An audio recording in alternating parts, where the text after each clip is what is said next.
Regardes par la fenêtre, une mésange piquera vos grains, un merle fouille le sol, des dizaines d'oiseaux traversant votre jardin, vous les observez chaque jour, mais avez-vous déjà vu l'un du boire? Vraiment boire, le bec plongé dans l'eau. Probablement jamais. Pourquoi la chose la plus fondamentale est hydrator. Restait-il à ce point invisible, une mésange bleue, qui passe ses journées à piquer vos grains de tournesol pute, survivre des semaines sans approcher une seule goutte d'eau. Si n'est pas une coïncidence. Selon une étude publiée dans le Journal of Experimental Biology, les Passereaux, cette immense famille qui rassemble la majorité des oiseaux de nos jardins, possèdent un mécanisme qui transforme leur propre graisse en eau. Le calcul est stupéfiant. Pour 100 grammes de graisse brûlée, leur corps fabrique 110 grammes d'eau pure. Cette usine chimique miniature fonctionne en ce moment même dans votre jardin. Elle tourne dans chaque maison, chaque rouge-gorge, chaque pinson qui piquera vos grains. Et d'après les travaux menés par les chercheurs du CNRS, cette capacité est bien plus puissante chez les oiseaux que chez tous les autres vertébrés. Votre corps puissant eau à l'extérieur. Vous buvez un verre, le liquide traverse votre système digestif passe dans votre sang, puis vos reins filtrant le surplus. Simple, direct, externe. Les oiseaux de votre jardin suivent une logique radicalement différente. Ils synthétisent leur eau de l'intérieur, en continu, chaque seconde, sans interruption. Ce mécanisme porte un nom, l'eau métabolique. En clair, l'eau que le métabolisme fabrique seul, sans l'apport d'une seule goutte extérieure.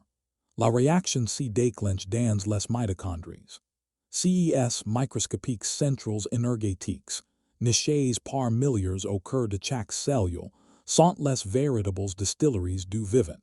Quand une mitochondrie dégrade des graisses pour libérer de l'énergie, sa cascade chimique produit trois choses. Du dioxyde de carbone, de l'énergie sous forme d'ATP, et de l'eau. De l'eau pure, distillée, assemblée atome par atome au cru de la cellule, puis directement injectée dans le sang de l'oiseau les chiffres donnant le verdict. Selon les travaux fondateurs de Kenneth Mellenby publiés dans la revue Nature, l'organisme animal gainer très exactement 107 à 110 grammes d'eau pour 100 grammes de graisse oxydée.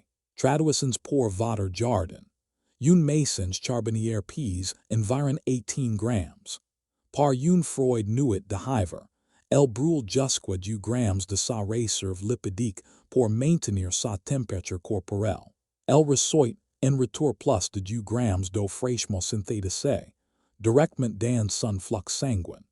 C'est comme si vous révélez chaque matin avec un verre d'eau déjà versé dans vos veins le métabolisme, et vier est une fournaise permanente. La température interne d'un passereau avoisine les 41 degrés. Son cœur bat jusqu'à 1000 fois par minute. Cette activité frénétique dévore une quantité colossale d'énergie, et produit, en proportion, une quantité colossale d'eau. L'oiseau ne brûle pas seulement pour se chauffer, il brûle pour es hydrator. Cette explication est nécessaire. Elle n'est pas suffisante. Brûler de la graisse produite de l'eau certes, tout animal en fait autant.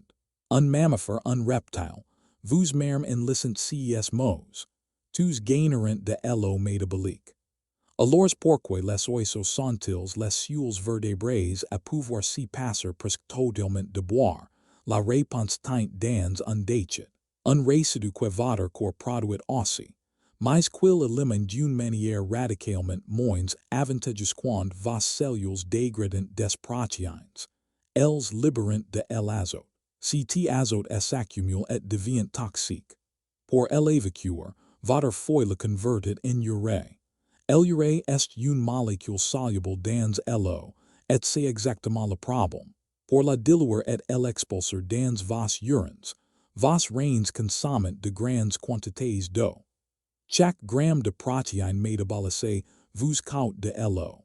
Le bilan hydrique des protéines est négatif chez les mammifères les oiseaux. On résout cette équation avec une élégance biochimique confondante. Leur feuille ne synthétise pas d'urée. Il fabrique de l'acide urique. L'acide urique est quasiment insoluble dans l'eau. Il précipite sous forme d'une pâte blanchâtre. Cette substance créeuse que vous avez déjà essayé sur le capot de votre voiture. Pour l'expulser, l'oiseau n'a besoin de presque aucune eau. Le déchet azoté sort concentré, patu, sans entraîner la moindre perte hydrique significative. Le résultat est un avantage évolutif monumental. Là où la digestion des protéines coûte de l'eau à un mammifère, elle en rapporte à un oiseau. Selon les données compilées par la National Academy of Sciences américaine, un mammifère dépense en excrétion urinaire la quasi-totalité de l'eau issue du métabolisme protéique. Son bilan est neutre au mieux. Chez l'oiseau, le bilan est positif. Chaque pucerin gobé par une maison, chaque ver de terre extrait du sol par un merle, chaque larve dénichée sous une course livre à la foise de l'énergie, des nutriments, et de l'eau net, en excédent. Vous remplissez votre mangeoire chaque matin. Grains de tournesol noir, millet, cacahuètes concassées. Un festin pour les mésanges, les verdures, les pinsons. Mais savez-vous si que contient réellement un grain sèche passé sur votre rebord de fenêtre? Moins de 10% d'eau comparons. Un chenille, un pucerin, une larve de mouche. La nourriture naturelle des passereaux au printemps contient 60 à 70% d'eau. Un chenille est une capsule hydratante, autant qu'un repas. Un grain de tournesol est un dessert compact. Une powder presque anhydre enfermée dans une coque lignifiée. À première vue, nourrir un oiseau aux grains semble être un sabotage hydrique important. Les granivores de votre jardin prospèrent. Le secret des grains ne réside pas dans leur contenu en eau, mais dans leur contenu en lipides. Les grains oléagineuses regorgent de matières grasses. Ces lipides, une fois oxydés dans la fournaise des mitochondries, libérant plus d'eau qu'ils n'y passent. Un gramme de lipides métabolisés gagne 11 grammes d'eau. La graine est aride au toucher. Mais elle transporte le carburant exact qui permet à l'organisme de l'oiseau de tout fabriquer votre mangeoire en est pas une simple cantine. C'est une station-service de blé d'une source secrète. Chaque grain picoré par une mésange est une promesse d'eau, une promesse qui s'accomplira quelques heures plus tard, dans le silence chaud de ses cellules. Pour saisir la puissance réelle de ces mécanismes, il faut quitter votre jardin et lever les yeux vers le ciel d'octobre. Des millions d'oiseaux quittent l'Europe. Ils franchissent la Méditerranée, puis le Sahara. Certaines espèces volent sans escale durant plus de 80 heures. Sans boire, sans s'y poser. Uniquement sur leurs réserves internationales migrateurs sont les athlètes ultimes de l'eau métabolique. Avant le départ, ils entrent en hyperphagie, ils doublent leur masse corporelle en quelques semaines. Un poilat fœtus de 10 grammes peut atteindre 20 grammes la veille de la traversée. La moitié de son corps est devenu une réserve de graisse ambulante. Et donc une réserve d'eau en puissance selon les travaux de Marcel Clausen, publiés dans le Journal of Experimental Biology. Ces oiseaux, dépendant exclusivement de l'eau métabolique pendant leurs vols ininterrompus. Chaque battement des oxydes des lipides. Chaque gramme de graisse consommée libère 11 grammes d'eau. Le vol n'épuise pas seulement l'oiseau.